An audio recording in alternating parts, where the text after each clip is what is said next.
All right, today we are hanging out here at Aria Dermatology and Aesthetics because Dr. Moss is teaching us a little more about our skin so that we can prepare and treat it and have it glowing for the rest of the summer. Dr. Moss, let's talk about acne.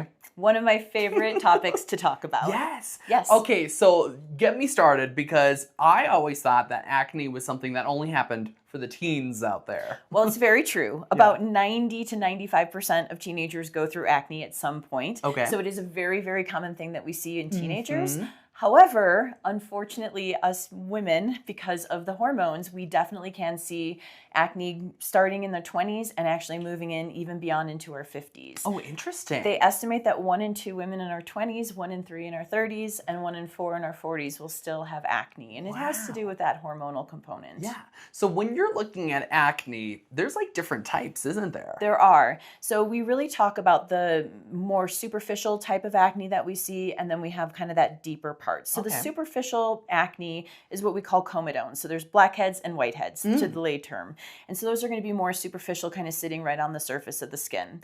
The deeper components, so we have pustules and nodules and cysts, and that's really more of an inflammatory component of acne.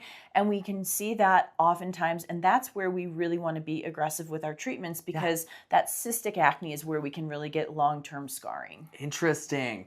Okay, so when it comes to treating acne, how effective is the over-the-counter stuff? Actually quite effective. Okay. So there are 3 things that I like to recommend that are over the counter. Number 1, benzoyl peroxide is going to be the mainstay. And no matter what I do in the office managing it medically, I always will include a benzoyl peroxide as part of my treatment regimen. Okay. The nice thing about benzoyl peroxide is it treats the 3 main reasons why we see acne. It will help kill the bacteria that's responsible, it helps reduce inflammation, and it helps to declog those clogged persistent pores. Definitely. Okay, so that's one of them, right? Yes. And then the other ones too, they just kind of help altogether. So the other 2 I really like, one is salicylic acid. That's going to be really good for our more superficial acne, usually in the form of a wash.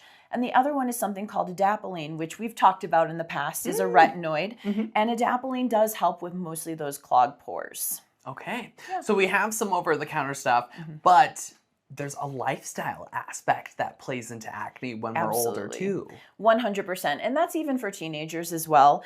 When we're talking about lifestyle changes, stress can absolutely play a role. We also will see lots of changes and lots of things from diet. And so I always like to include discussions on diet and how it affects people's acne. It's not everything, but it definitely does play a role. Interesting. Yeah. If people are like, I've tried doing a lifestyle change, I've tried, over-the-counter stuff, they can come straight to you too, right? 100%. So I think the big thing is, especially if you're getting those deeper tender bumps, the sooner we treat, the more we are able to help prevent that scarring from happening. Okay. The other thing is that we really want to, if you are using those over-the-counter products for 2 to 3 months and you're just not pushing the needle, we definitely want to do some more treatments in office. Yeah.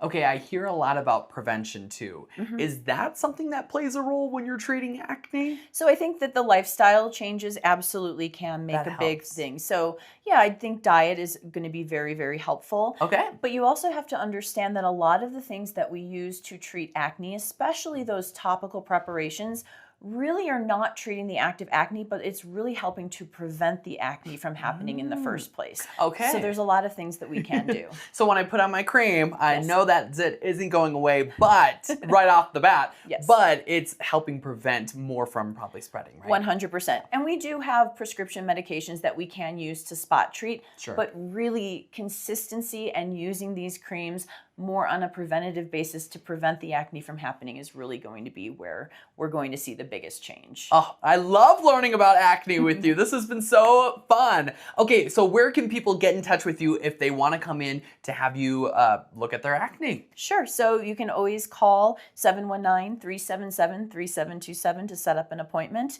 You can also text us at 719-399-4788. Well, Dr. Moss, I want to thank you again for hanging out with us and teaching us all about acne. Yeah. But don't go anywhere because we have another Dr. Moss lesson coming up on Loving Living Local. She's the best. She has all the knowledge in the world. I learned a lot right there, and I thought I knew a Yes. lot about acne, but I guess I didn't. I guess not. Me too. I felt the same. This segment has been sponsored by Aria Dermatology and Aesthetics.